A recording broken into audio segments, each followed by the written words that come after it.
Firing लगातार हो रही है, तस्वीरें भी आपको दिखा रहे हैं। एक बार फिर से तस्वीरों को जरा गौर से देखिए। एक के बाद एक फायरिंग हो रही है। यूक्रेन का तो ये तक आरोप है कि जो रशियन सैनिक हैं वो आम नागरिकों को ग्रेनेड्स दिखा करके डरा रहे हैं। ग्रेनेड से भी हमला किया जा रहा है। श्याम सर, अभी एक तस्वीर हमने दिखाई थी जेलेंस्की की। हम जेलेंस्की को, प्रेसिडेंट को एक हीरो के तौर पर देखें या फिर ऐसे हम देखें कि वो अपने आम नागरिकों की सुरक्षा को, उनकी जान को खतरे में डाल रहे हैं, नहीं डील करके पुतिन के साथ? देखिए, मैं ये इसको दूसरे परिप्रेक्ष्य में देखता हूं। हर रीजन, ये वर्ल्ड का एक नया इमर्जिंग वर्ल्ड ऑर्डर बन रहा है। ये रीजन की बात हो रही थी। रशिया अपने एरिया का बादशाह था। एक कल्चर होता है, एक ट्रेडिशंस होते हैं, एक तरीका होता है। यूक्रेन उनका पार्ट था कभी, और उसको नाजीफाई करना, मिलिटराइज करना, नाटो की तरफ से पीस जो प्रोसेस के साथ वो कुछ कर रहे थे, ईस्टर्न बॉर्डर तक नाटो जाने की कोशिश कर रही थी। रशिया को लगा कि ये उनके लिए प्रॉब्लम करेगा। जेलेंस्की को क्या करना चाहिए? जेलेंस्की तो बिल्कुल एक मोहरा है, वो तो एक मोहरा है, वो उसमें फंस गए हैं। और ये मैं बात करूंगा रीजनल ऑर्डर्स की। फंसाया किसने सर? फंसाया किसने? अमेरिका ने फंसाया। नाटो की गलती। करेक्ट, बिल्कुल नाटो की गलती है। और अमेरिका ने नहीं फंसाया। अमेरिका ने नहीं फंसाया बिल्कुल भी। वो अपना डेमोक्रेटिक कंट्री है और हर आदमी, हम यहाँ पर सब लोग हैं, तो हम चाहेंगे हम भी डेमोक्रेटिक रहें और हम ओपन सोसाइटी में रहें। जो पुतिन है, मैं लौट रहा हूँ आपके पास। बड़ी खबर आ रही है, बड़ी खबर आ रही है, बड़ी ब्रेकिंग न्यूज इस वक्त की।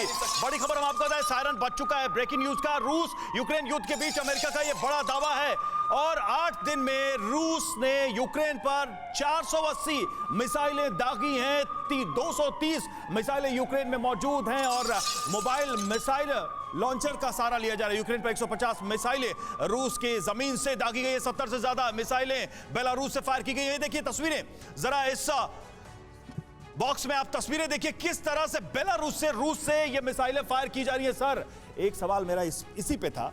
ये जो बातें कही जा रही हैं, सारी बातें अपनी जगह सही हैं, तो फिर रूस को सब पता है तो नाटो पे ही क्यों नहीं हमला करता? यूक्रेन के न्यूक्लियर वेपन ले लिए, आप बुडापेस्ट में साइन कराते हैं यूक्रेन से, उसके सारे न्यूक्लियर वेपन ले लेते हैं और उसके बाद कहते हैं अब नॉन न्यूक्लियर हो, अब तो अटैक कर सकते हैं। अगर होता तो क्या रूस करता? दरअसल नाटो चाहता यह था कि वो जेलेंस्की के कंधे पर बंदूक रखे और रूस पर वार करे। हाँ, तो जो फायर कर रहा है उस पर फायर करे। रूस चाहता यह है कि वो नंगे होकर सामने आए। जेलेंस्की को बीच में से हटा देना चाहता है रूस। लेकिन मैं आपको बता दूं, नाटो से डरता है। यहाँ पे लौटते एक्सेप्ट किया है कि नाटो की ताकत रूस से ज्यादा है। ये शुरू में उसने ये नैरेटिव किया था। आप भी मानते हैं? देखिए, ऐसा नहीं है जो आपने पूछा कि लड़ने दोनों मान सकती हैं।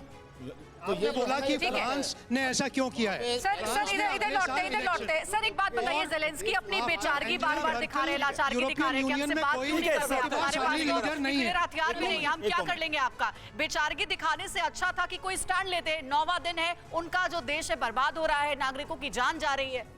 देखिए, बार बार जो नैरेटिव से बिल्ड हो रहा है कि जेलेंस्की हीरो बल्कि इमर्ज हुए, ये कौन करे? बेस्ट कर रहा है।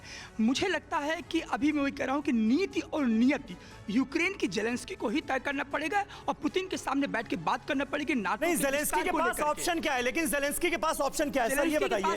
अब उनके ऊपर तो हमला हो गया, वो अपने लोगों को कैसे बचाएं? वो तो वहां पर डट कर अड़े हुए हैं कि हम अपनी जमीन किसी भी हाल में नहीं छोड़ेंगे। उन्होंने अभी भी देख लिया कि नाटो से भी उनको पूरी सहायता नहीं मिल रही है। हाँ। जो उनको फिजिकली वो चाहते हैं, तो सबसे अच्छा उनके लिए यही है जो उन्होंने बोला है, बैठ के बातचीत करें, नेगोशिएशन के पास ऑप्शन क्या है? देखें कि जो इतनी बदमाशी उनके यहाँ हो रही है और जो ये हम वर्ल्ड वार की कगार पर पहुंच रहे हैं, लेकिन ऑप्शन। परवाह देश की, सोमवार से शुक्रवार रात 10 बजे TV9 भारतवर्ष पर।